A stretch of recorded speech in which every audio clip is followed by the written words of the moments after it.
ngobrol-ngobrol, dia sempat menyampaikan orang yang menuduhkan dia adanya dugaan-dugaan pasal-pasal ya terkait penggelapan ini. Ya, orang yang membuat isu tersebut harus bisa membuktikan dulu secara hukum. Artinya secara hukum itu ya fakta-faktanya seperti apa. Karena begini, terkadang orang awam hukum itu tidak mengerti, tidak paham, mungkin saja apa yang dia perbuat itu ternyata melanggar satu pasal pidana. Cuma saya yakin sampai saat ini keluarga tersebut jauh lah dari hal-hal yang negatif seperti itu.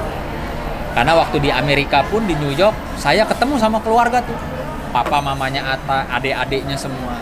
Kita sempet jalan bareng tuh di New York tuh, ketemu ngobrol berjam-jam apa.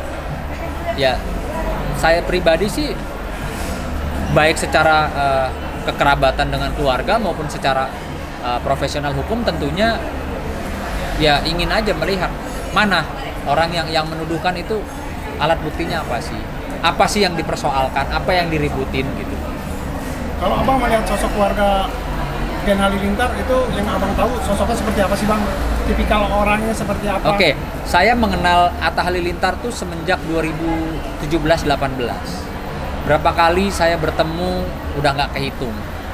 Dan tentunya kami juga mengapresiasi bahwa inilah contoh keluarga yang bisa dicontoh, di mana ayah ibunya bisa berhasil mendidik anak-anaknya menjadi anak-anak yang soleha, yang berhasil dalam bidangnya masing-masing.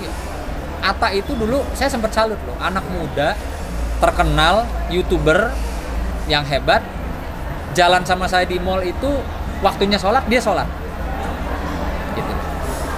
Artinya saya juga mengenal juga Torik, mengenal juga adik-adik yang lain. Ini yang saya kenal ya, yang saya ketahui mereka tuh keluarga yang baik lah gitu. Keluarga yang baik, jauh dari hal-hal yang negatif. Perilakunya tuh jauh dari hal-hal yang negatif. Agamanya bisa dikatakan bagus, baik. Oke bang, abang kan akrab bang dengan keluarga Gen Halilintar. Pasti abang langsung aksesnya langsung kan, sudah hubungin bang ya, mungkin ke bapaknya atau ke Atta terkait kasus ini bang. Kalau saya kan melihat ini masih pemberitaan ya, masih simpang siur. Ya saya belum mau ikut campur lah. Kecuali besok lusa keluarga Atta atau Atta menghubungi saya. Gitu. Bang, salah satu podcast Atta sempat mengatakan tadi kan sempat saya unjukin ke abang bahwa dia merasa keluarganya di fitnah. Gimana abang menanggapi hal ini? Ya itu tadi kan maksudnya dugaan itu harus dibuktikan. Apa sih yang dipersoalkan tuh yang mana nih, urusan yang mana? Terus alat buktinya apa gitu. Sama seperti kayak apa kemarin tuh, sama kayak Vicky Prasetyo lah. Orang udah berbondong-bondong membangun opini bahwa Vicky ini penipu. Pada faktanya ketika saya pelajari, saya menjadi penasihat hukumnya, saya melihat belum ada itu, belum ada penipuan di situ. Nah, ini mungkin saja baru isu atau image opini publik yang dibangun seolah-olah ayah dari Atta Halilintar atau Gen Halilintar ini bermasalah hukum gitu. Tapi kan kita belum lihat faktanya seperti apa sih gitu. Tapi selama ini abang sudah pernah sempat tahu juga nggak mungkin permasalahannya seperti apa bang? Atau emang belum permasalahan ini seperti apa sehingga terbisik isu-isu seperti ini bang? Gini, yang pasti saya kan pernah mendapatkan kuasa ya, tapi profesi saya itu menjaga betul kerahasiaan daripada klien, yang dimana saya saat ini juga tidak bisa menyampaikan apa sih persoalannya, bagaimana atau seperti apa, karena mungkin saja sama, mungkin saja berbeda. Jadi saya tekankan, saya garis bawahi bahwa saya tidak berkapasitas sementara ini untuk berbicara apa dan bagaimana. Karena bisa saja sama persoalannya, bisa saja berbeda. Tapi abang menanggapi sebagai seorang praktisi hukum harus diuji. Oh iya dong, segala sesuatu siapa yang menuduhkan, siapa yang membangun opini harus bisa membuktikan. Ini kan bukan negara opini, ini negara hukum. Ketika orang menyampaikan sesuatu harus bisa dibuktikan secara hukum, baik itu fakta-fakta hukumnya ataupun bentuknya laporan polisi atau bentuknya gugatan di pengadilan. Nggak bisa orang melemparkan isu lalu membangun opini publik bahwa orang tua dari Gen Halilintar itu telah melakukan perbuatan pelanggaran pidana. Oke Bang, kalau memang ini tidak terbukti, mendukung nggak Bang ini dilaporkan balik karena Atta sudah merasa terlanjur kecewa? Oh iya ya pastilah. Artinya kan jadi jatuhnya itu fitnah, pencemaran nama baik gitu loh. Itu sudah pasti. Sudah pasti bisa dan dapat dilakukan laporan tersebut. Dan mungkin Abang siap mendukung ya, siap. Oh kalau saya untuk Atta Halilintar sekeluarga saya siap. Kapanpun. Siap. Ya. Bang, Satu lagi. tadi kan sempat singgung tentang Vicky ya. Sebenarnya Vicky sendiri sekarang kasusnya udah sampai mana dan sebenarnya itu ada apa sih? Karena kan banyak simpang siur nih. Terkait dengan persoalan dugaan Vicky yang katanya dia telah melakukan penipuan terkait dengan pembangunan lapangan soccer, ya 2 lapangan soccer internasional, menurut pandangan hukum kami tetap sama. Sampai detik ini Vicky belum melakukan tindakan kejahatan apapun, apalagi tindakan yang dituduhkan. Karena apa? Orang hukum itu melihat dengan fakta-fakta, dengan perjanjian, dengan apa yang dilakukan. Kami sementara ini tetap dalam posisi bahwa menyatakan Vicky itu bukan seorang penipu atau belum melakukan pelanggaran dugaan peristiwa penipuan gitu.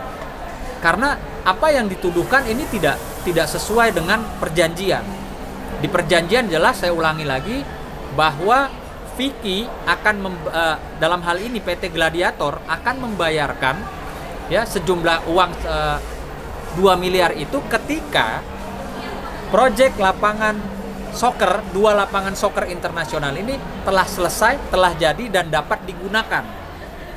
Maka di situ Vicky berkewajiban untuk membayar pihak kontraktor sekian miliar, dan apabila itu tidak dibayarkan, maka Vicky terpenuhi unsurnya atau dapat dilaporkan sebagai pelaku dugaan penipuan. Kalau saat ini kan belum ada. 2 lapangan soccernya itu belum jadi.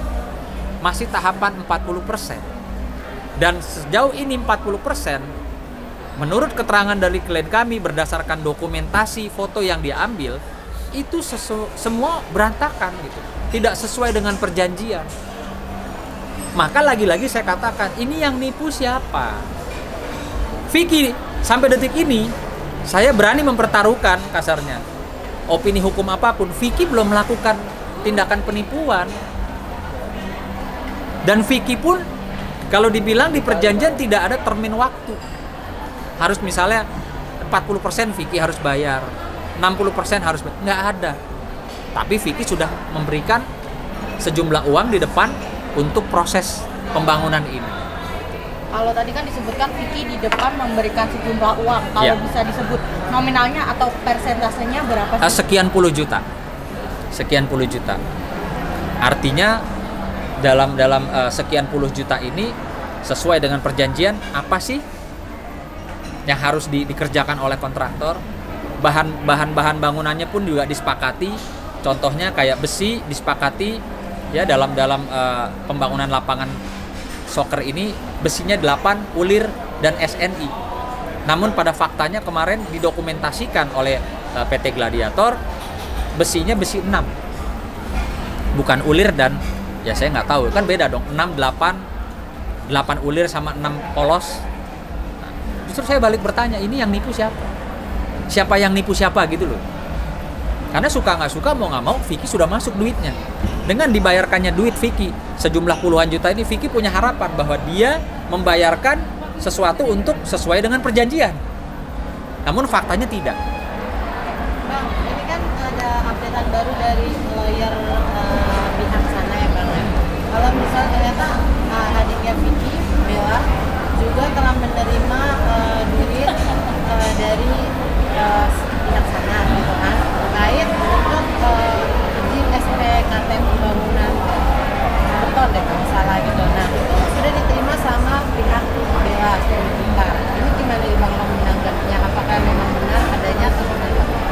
Oh, kalau itu saya belum dapat update infonya, ya. Nah, cuma maksud saya ini, tolonglah kalau orang hukum itu fokus aja di mana. Apa yang dia tuduhkan penipuan, apa yang dia bangun opininya penipuan. Tolong fokus di situ saja. Maaf. Artinya jangan bergeser ke bela kemana. Nggak ada urusannya. Gitu loh. Nggak ada urusannya. Tadi itu kan menurut pihak sana itu salah satu lah, termasuk ya Vicky menerima duit itu juga untuk perjanjian pembuatan perizinan itu menurut pihak sana, dan itu menjadi salah satu bukti dia juga untuk nanti. Oke, pertanyaan saya kalau dia bicara mengenai uang masuk diterima untuk perizinan, izinnya ada nggak?